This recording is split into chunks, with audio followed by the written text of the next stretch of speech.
Bonjour les amis, j'espère que vous allez bien. Alors aujourd'hui, je vous propose un tutoriel sur le champ tableau de bord. Alors, c'est un champ qui est relativement simple à utiliser, mais vu le nombre de questions que j'ai en inbox et tout, j'ai décidé de faire ce tutoriel là pour montrer comment ce champ s'utilise. Donc voilà, j'ai préparé une fenêtre et sur cette fenêtre, je vais poser un champ tableau de bord.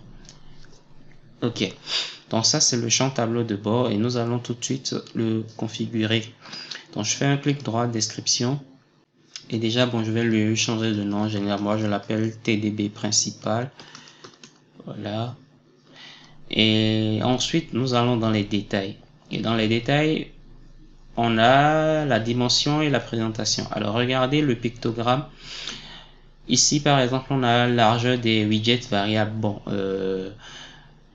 vous avez par exemple des widgets qui au départ sont carrés, et une fois que le champ tableau de bord est agrandi, vous voyez que les widgets s'étirent aussi pour prendre en fait l'espace disponible. Ici nous avons des widgets variables, donc vous voyez on a des widgets au départ, mais les tailles des widgets sont fixées, et quand le champ s'agrandit, plus on a d'espace, plus on a la possibilité d'ajouter d'autres widgets. Et on a la troisième configuration qui, elle, ne change pas grand chose. La taille des widgets ne varie pas et il n'y a pas d'autres widgets qui s'ajoutent quand on agrandit le champ. Ici, nous avons le nombre de colonnes. Donc, regardez là. On a 1, 2, 3 colonnes. Et donc, si j'augmente le nombre de colonnes, je fais appliquer. Vous voyez, on a une quatrième colonne qui s'ajoute. Ensuite, nous avons les cellules. Alors, les cellules, c'est cette partie, en fait, c'est en fait la taille d'un widget. Un widget viendra se placer dans une cellule, ok? Et une cellule, les dimensions d'une cellule, c'est 150 par 150. Donc, ici, on a 150 pixels, 150 pixels. Et on peut augmenter ou diminuer. Là, je vais mettre ça à 100, par exemple. 100. Ok. Je fais appliquer et vous voyez on a des cellules qui sont un peu plus petites, et voilà. Je vais revenir sur bon 3 dimensions, 4 colonnes, on va en mettre 5 6 pour l'exemple, et voilà. Donc là maintenant nous avons 6 colonnes. Alors ici vous voyez on a les marges, les différentes marges. Donc la marge verticale c'est 10 pixels, la marge horizontale c'est 10 pixels également. Donc si je mets par exemple 50 là, je fais appliquer, vous voyez que entre une cellule et une autre, vous voyez qu'on a une marge de 50 pixels. Donc si je fais pareil pour les marges horizontales, donc, et voilà. Donc on va remettre ça sur 10 10, plutôt 15 15. Et voilà. Maintenant que nous avons fait tout ça, nous allons passer aux fenêtres internes. Je fais appliquer, je fais OK. Alors, maintenant que nous avons créé notre champ tableau de bord, la prochaine étape, c'est de remplir ce tableau de bord. Donc ici, si je fais description, on va remplir ce tableau de bord dans la partie contenu. Donc c'est ici que nous allons ajouter nos widgets. OK? Mais un widget, en fait, ce n'est rien d'autre qu'une fenêtre interne. OK? Et la fenêtre interne, les fenêtres internes, plutôt, on va commencer par les créer. Donc, je vais créer un perso dossier que je vais appeler FI pour fenêtre interne. Et ensuite, je vais créer une première fenêtre interne.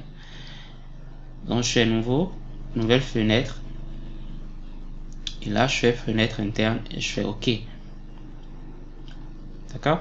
Là, j'ai ma fenêtre interne, je vais l'appeler 1 par exemple. Je fais OK. Donc ça, c'est ma fenêtre interne. Maintenant, je vais vous montrer quelque chose de subtil. C'est que si on vient ici, je fais clic droit, description. Si je vais dans détail, tout à l'heure, nous avons donné à nos cellules une largeur de 100 pixels et une hauteur de 100 pixels. Donc, si nous voulons que la fenêtre interne que nous venons de créer, d'accord, puisse correctement s'intégrer dans une cellule, donc nous allons lui donner exactement les mêmes dimensions. Ok, donc là on va mettre du 100 par 100, 100 par 100, et voilà. Donc vous voyez, nous avons une fenêtre interne qui a la même taille qu'une cellule sur notre tableau de bord. Donc ici nous allons personnaliser un peu la fenêtre interne. Ok, donc voilà notre premier widget en gros. Donc nous revenons sur notre tableau de bord et on fait un clic droit, description. Et on va dans contenu et là on fait ajouter et on ajoute notre fenêtre interne. On fait OK. Voilà. Donc regardez ici, si je fais appliquer, vous voyez que ma fenêtre interne s'affiche correctement dans la première cellule. Donc si je fais OK et que je lance l'application, donc vous voyez notre widget qui est bien positionné. Alors il y a d'autres subtilités que je vais vous montrer. Si je vais dans la description, ok, et on va dans contenu, là on est sur le premier widget. Donc regardez ici, nous avons position. Et donc ici nous avons un système de coordonnées. Enfin c'est un peu comme des coordonnées. Imaginez que ici nous avons une grille et donc un widget en fait est positionné à une coordonnée. Voilà, on va dire le ins et le y. Ok, donc là par exemple nous avons notre widget 1 qui est positionné à ins égale à 1 et à y égale à 1. Si je mets par exemple y égale à 2, notre widget va se décaler vers le bas. Ok, donc je mets 2, je fais appliquer, et vous voyez que notre widget se décale vers le bas. Si je mets 3 par exemple ici, notre widget va se décaler de 2 cellules vers la droite. Ok, donc là on était à 1, là ça va faire 2 et là ça va faire 3. Donc si je fais appliquer, et vous voyez notre widget est juste là. Donc je vais remettre le widget dans cette position là, 1 ici et 1 là. Appliquer et OK. Maintenant nous allons créer un deuxième widget. Ok, donc je vais créer un deuxième widget nouveau, nouvelle fenêtre, fenêtre interne, et je fais OK. Voilà, donc là j'ai ma fenêtre, donc je vais l'appeler 2 et je vais lui changer la couleur. On va lui donner une couleur voilà, on va lui donner une couleur rouge par exemple, et OK. Alors il se trouve que dans mon application, ce que je veux mettre sur ce widget par exemple ne peut pas rester sur, disons, une petite fenêtre comme ça. D'accord? Admettons que je veux, disons, une fenêtre un peu plus large, une fenêtre interne un peu plus large. Il faut toujours respecter en fait la taille de la cellule. Ok? Au départ, qu'est-ce qu'on a fait? La taille de nos cellules, c'est 100 par 100. Ok, si je reviens dans le détail ici, c'est 100 par 100. Et donc, il faut que les tailles de vos widgets soient des multiples de 100. Si vous voulez faire un tableau de bord qui ne va pas décaler ou qui ne va pas faire apparaître des, comment on appelle, des ascenseurs comme ça, etc., etc., il faut que les tailles de vos widgets, c'est-à-dire de vos fenêtres internes, soient des multiples de la dimension que vous avez donnée à vos cellules ici. Donc ici, en l'occurrence, une cellule, c'est 100 par 100. Et donc, mes widgets vont avoir des tailles qui sont des multiples de 100. Donc ici, par exemple, on est sur 100 par 100, donc 1, d'accord. Ici, par exemple, je veux un widget qui soit, disons, un peu plus large, par exemple. Et donc, je peux dire, OK, la hauteur, on va rester sur du 100. Donc, je veux pas avoir quelque chose qui va... Une hauteur de 100 pixels, ça me convient. Donc, la hauteur, on va dire 100.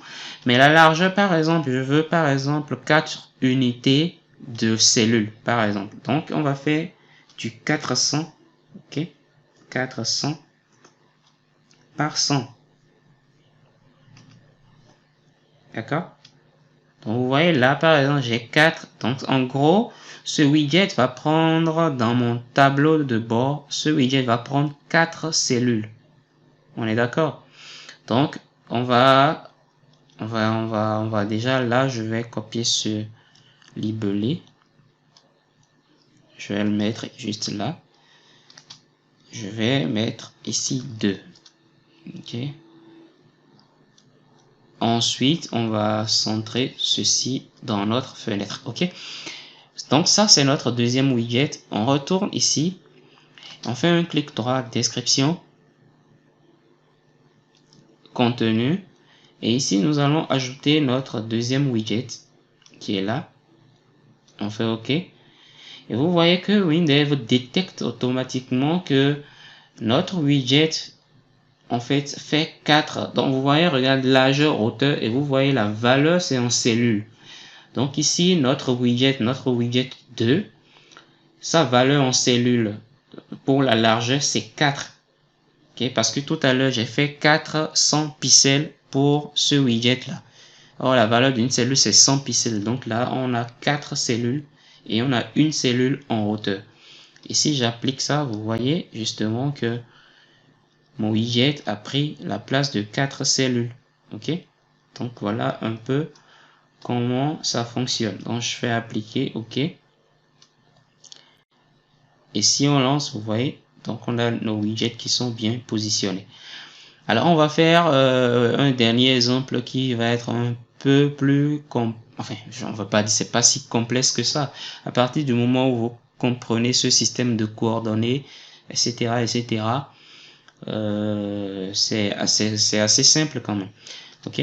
Donc par exemple ici, si on refait description, ok, supposons qu'on veuille positionner en fait le widget numéro 2 ici par exemple. Disons notre widget va prendre ces 4 cellules là. Ok. Donc ça veut dire qu'on va décaler notre position ins. Ok. Donc je vais sélectionner ceci. Et vous voyez qu'on a un ins qui est égal à 2 parce que ça commence à partir de la deuxième cellule en fait. Ok. Donc si je veux que ce widget se positionne juste en bas ici, qu'est-ce que je vais changer? Je vais changer sa position Y.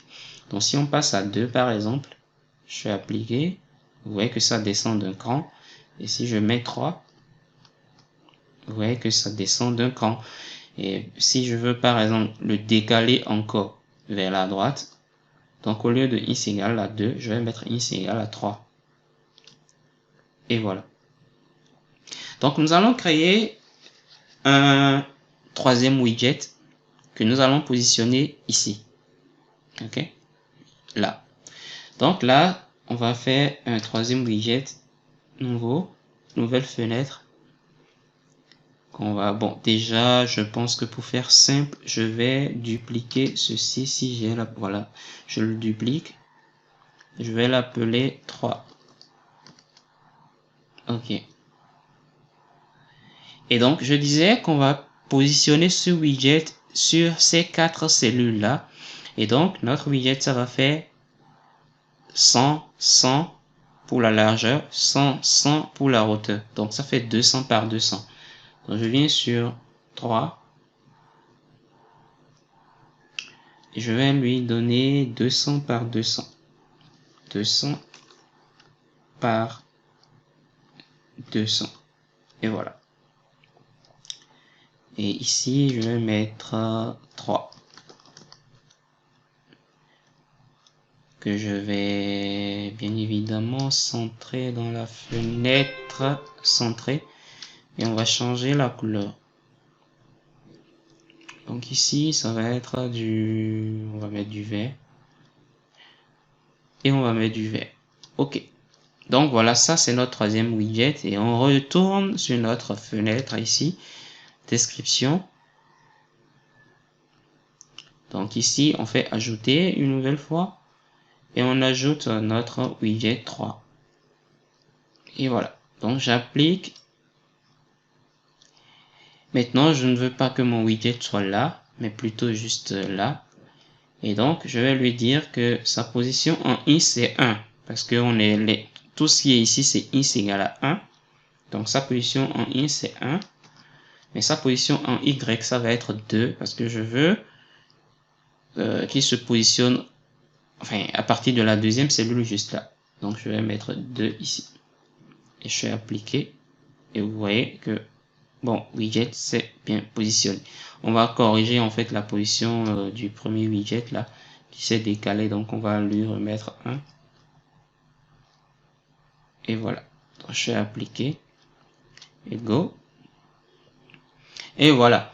Donc, j'espère que vous avez compris. C'est le champ tableau de bord. C'est un champ qui est assez simple à utiliser. C'est pas très compliqué.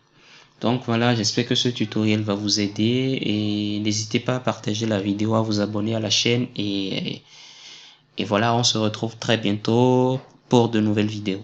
Merci.